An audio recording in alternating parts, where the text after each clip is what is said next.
और बरेली में दंगाइयों पर प्रशासन का शिकंजा लगातार कसता जा रहा है। 26 सितंबर को हुई हिंसा के मास्टरमाइंड मौलाना तौकीर रजा खान के करीबी और पूर्व सभा पार्षद वाजिद बेग के आलीशान बारात घर पर दूसरे दिन भी बुलडोजर गर्जा। इज्जत नगर के फरीदापुर चौधरी इलाके में स्थित इस बेग बारात घर को बरेली विकास प्राधिकरण ने ध्वस्त कर दिया।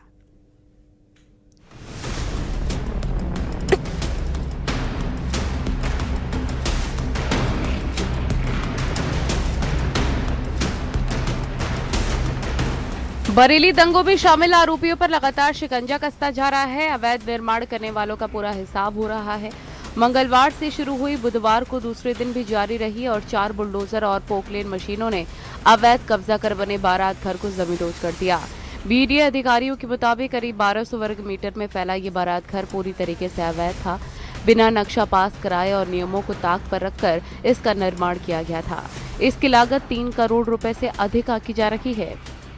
वहीं बरेली प्रशासन ने, बरेली विकास प्राधिकरण ने उसकी संपत्तियों को चिन्हित करते हुए, वाजिद बेग की संपत्तियों को चिन्हित करते हुए ये तय कर लिया कि उसके लिए तहस नहस कर दिया जाएगा। चूंकि वाजिद बेग ने ये जो बेग पहले से इसके लिए बरेली विकास प्राधिकरण के जो नियम थे, कायदे कानून थे, उनको दरकिनार करके इसको अपना साम्राज्य खड़ा किया हुआ था।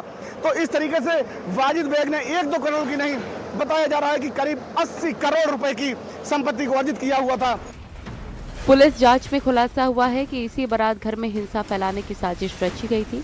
आरोप है कि यहां मौलाना तौकीर रजा के साथ मिलकर युवाओं को भड़काने की बैठकें हुई हैं। 26 सितंबर को जुमे की नमाज के बाद शहर में हुई व्यापक हिंसा में पथराव, आगजनी और पुलिस पर हमले हुए थे। इस मामले में तौकीर रजा समेत कई लोग आरोपी हैं। सबसे खास चीज ये है, मैं आपको बता दूं कि ये वाजिद व्यक्ति है जो मौलाना तौकीर रजा का लेफ्ट हैंड कहा जाता था, मौलाना तौकीर रजा का फाइनेंसर था और उसका खास मददगार होता था। ये वही बेग पैलेस है जहां पर 26 सितंबर को बरेली में जुमा की नमाज के बाद 19 सितंबर को बैठ करके मौलाना तौकीर रजा और उसके मददगारों ने बैठ करके रणनीति बनाई थी कि किस तरीके से बरेली को दंगों की आग में झोंका जाए। वाजिद बेग फिलहाल फरार है। उसकी तलाश में पुलिस की 3 टीमें लगी हैं।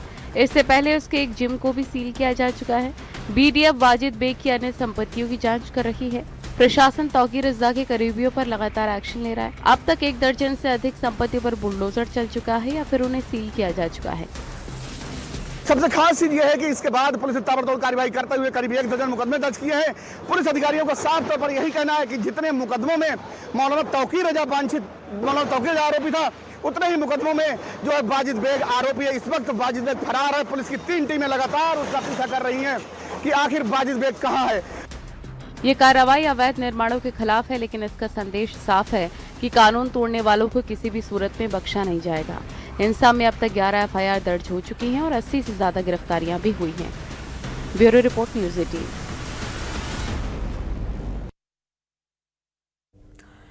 असम के पश्चिम कार्बी आंगलोंग जिले में स्थिति बेहद तनावपूर्ण और संवेदनशील बनी हुई है। अतिक्रमण हटाने की मांग को लेकर शुरू हुआ स्थानीय लोगों का आंदोलन अब हिंसक झड़पों में तब्दील हो चुका है। सोमवार शाम हुई हिंसा में 2 लोगों की मौत हो गई, जबकि 38 पुलिसकर्मियों समेत 45 से ज्यादा घायल हो गए। रिपोर्ट देखिए।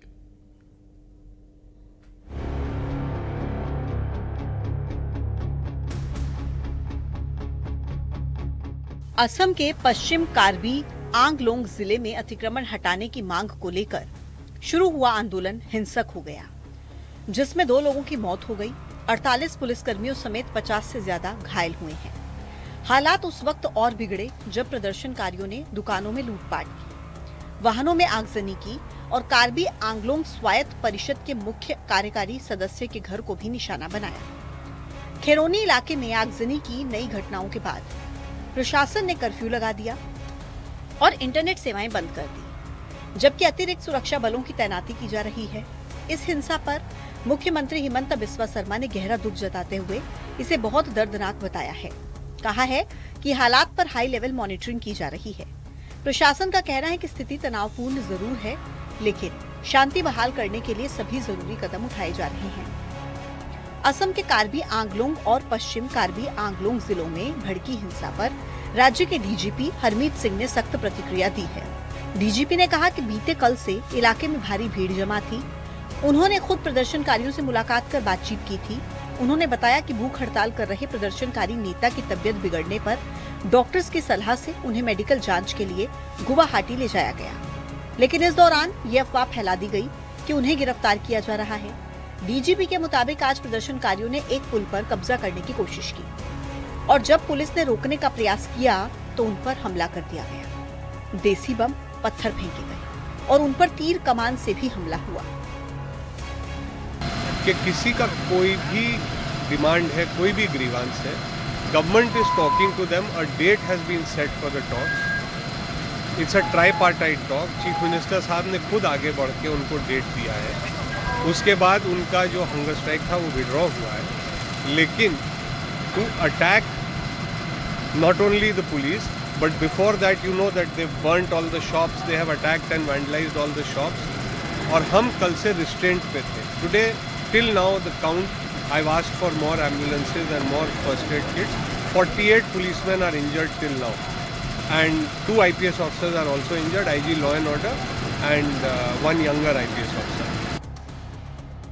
वहीं असम के मुख्यमंत्री हिमंता बिस्वा शर्मा ने इस मामले में एक्स पर पोस्ट किया है। उन्होंने कहा कि मैं कार्बी आंगलोंग में स्थिति पर करीब से नजर रख रहा हूं।